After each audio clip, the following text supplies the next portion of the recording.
menduga kematian ikan tersebut lantaran banyaknya sampah organik yang mencemari lingkungan di sekitar.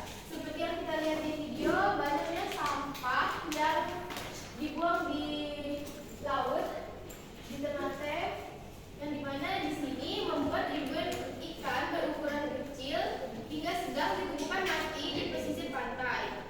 Nah, bangkai ikan tersebut ini ditemukan berceceran dengan sampah plastik yang berserakan di pantai sehingga baunya tercium dan di sekitar permukiman warga di pesisir pantai.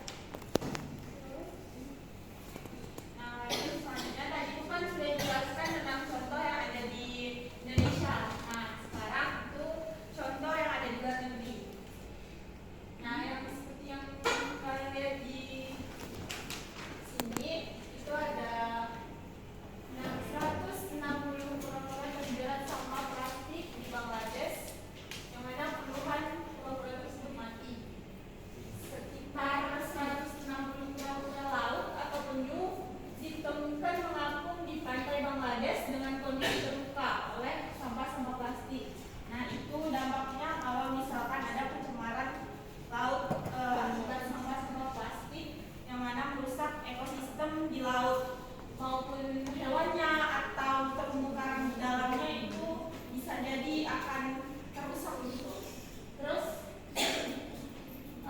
ini menjadi channel News Asia, pelaku konservasi lokal mengatakan ratusan pulau-pulau tersebut telah diselamatkan dan dikembalikan ke laut. Nah, ini adalah salah satu upaya.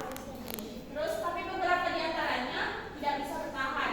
Ratusan pulau-pulau laut Ribuai atau penyu lapurkang yang terjerat sampah plastik seperti botol plastik, jaring ikan, hingga pelampung terlihat mengapung di sepanjang pantai Cox's Bazar akhir pekan lalu. Nah, seperti yang kita lihat, dari ratusan kura-kura yang terjebak, 30 diantaranya ditemukan mati.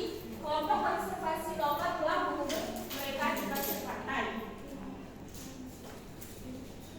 Baik, selanjutnya yaitu dampak pencemaran kehidupan di air, yaitu ada dua, yaitu yang pertama kualitas air laut, di mana kualitas air laut akan menurun dan berubah warna menjadi keruh. Sampah-sampah tersebut banyak sekali terlihat tertimbun di dasar, berenang maupun pengembangan di permukaan laut. Sampah plastik yang menimbun di dasar laut ini akan menahan untuk sulit teresap ke dalam tanah dan sirkulasi udara dalam tanah akan terhambat.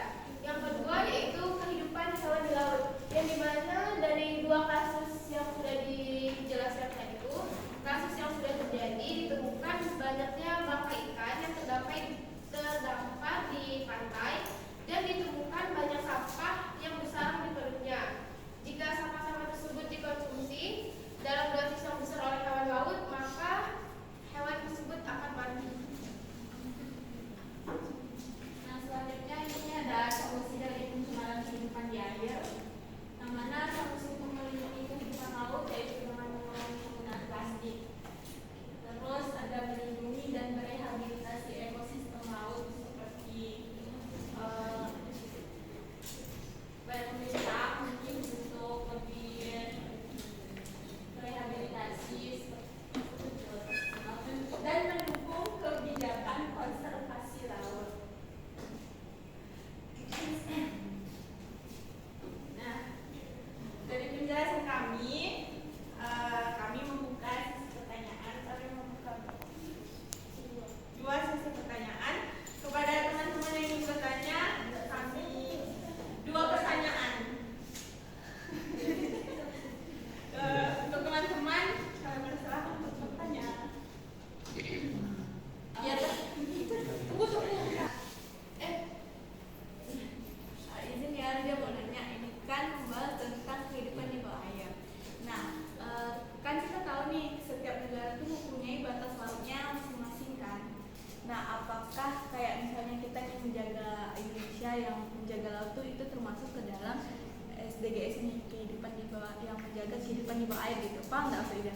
Kayak misalnya kan kalau dari orang-orang luar tuh biasanya nyusup ke laut kita untuk mengambil hasil dari laut kita kan. Nah, ini kan tujuan dari ini kan untuk menjaga kehidupan di bawah laut kita. Apakah pertahanan di laut itu merupakan termasuk ke dalam program kehidupan di bawah laut ini SDGs keberapa sih ini? Nah, termasuk ke SDGs 14 enggak gitu? Pertanyaannya paham enggak dari pertanyaan ini? Aduh, gini loh, kan kita punya laut di Indonesia. Nah, laut di Indonesia kan dengan perbatasan negara lain kan, otomatis kan laut ini dijaga kan sama kita Indonesia. Kayak misalnya kejadian yang beberapa tahun lalu menteri yang menenggelamkan kapal. Nah, menenggelamkan kapal itu, nah maksud dia apakah usaha seperti itu termasuk ke dalam SDGs ini yang menjaga kehidupan di bawah laut gitu. Itu maksudnya. Oke, sekian, terima kasih. Ya, Kezia dari kelompok 4. Jadi kan kalian membahas SDGs nomor 14 ya. Boleh nggak dijelaskan sedikit aja maksud tujuannya adanya SDGs nomor 14 itu apa? Untuk apa?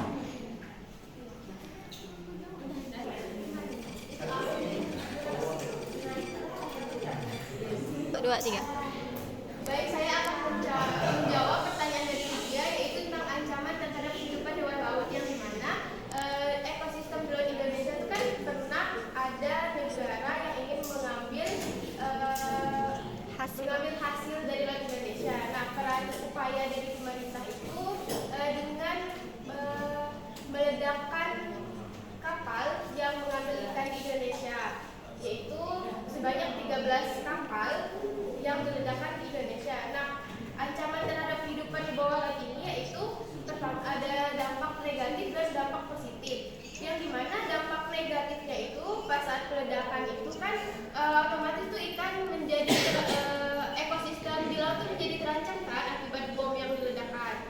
Terus untuk dampak positifnya itu kan kapalnya itu kan menjadi tenggelam kan di dasar laut. Nah, oleh kapal yang tenggelam ini tuh lama-kelamaan dia akan menjadi tempat bersarangnya ikan atau ekosistem yang ada di laut. Gimana Lydia? Berarti itu termasuk ke dalam tujuan.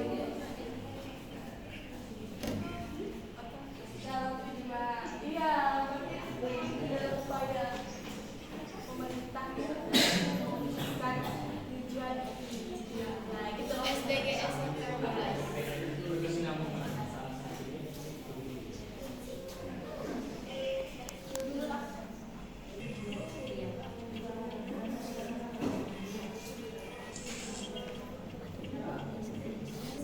Mau jawab pertanyaan tadi tentang menjelaskan juga tentang life below water kan.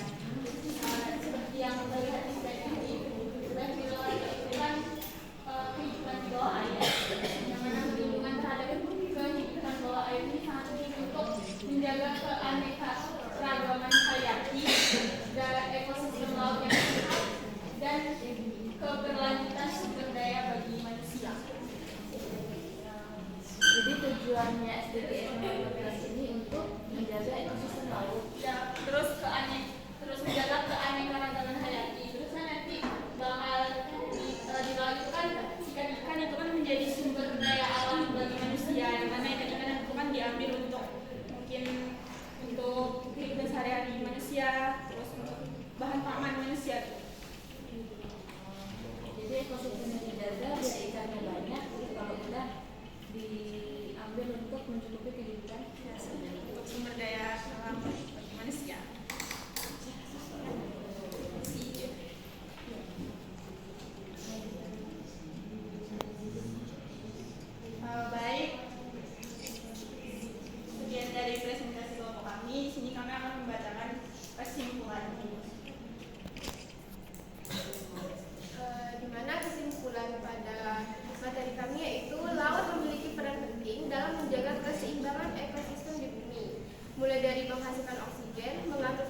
bagi kelangsungan ekosistem laut.